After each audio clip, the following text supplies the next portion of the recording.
Welcome to our channel. Today we how to enable TestFlight builds for internal testers in Xcode. Complete guide step by step clearly.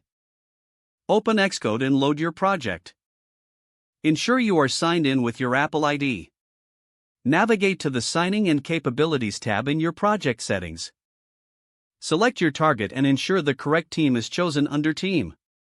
Now, go to the General tab of your project settings.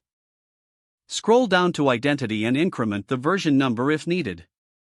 Choose the desired build configuration in the Scheme dropdown. Select Product from the top menu, then click on Archive. After the archiving process completes, the Organizer window will open. In the Organizer, find your latest archive and select it. Click the Distribute App button in the right panel. Choose Ad hoc as the distribution method. Follow the prompts to upload your build to App Store Connect. Once the build is successfully uploaded, log in to App Store Connect. Navigate to My Apps and select your app. Go to the TestFlight tab. Under the Build section, click the plus button to add a new build.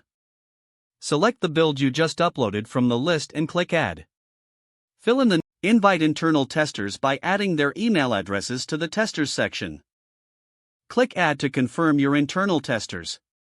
Review the information and click Save. Your build is now ready for internal testing. Testers will receive an email with instructions to access the build via TestFlight.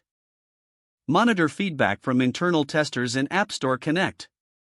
Use their feedback to make any needed improvements for future builds. If the page does not load, refresh the browser or try again in a private or incognito window. Make sure you are using the correct email address, then retype it carefully to avoid small typos. If your password is not accepted, use the reset option and create a new strong password you can remember.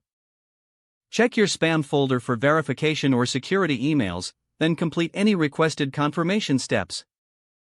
Enable two-factor authentication if available to improve account security and reduce unauthorized access risk. Don't forget to like this video and subscribe to our channel for more step-by-step tech guides.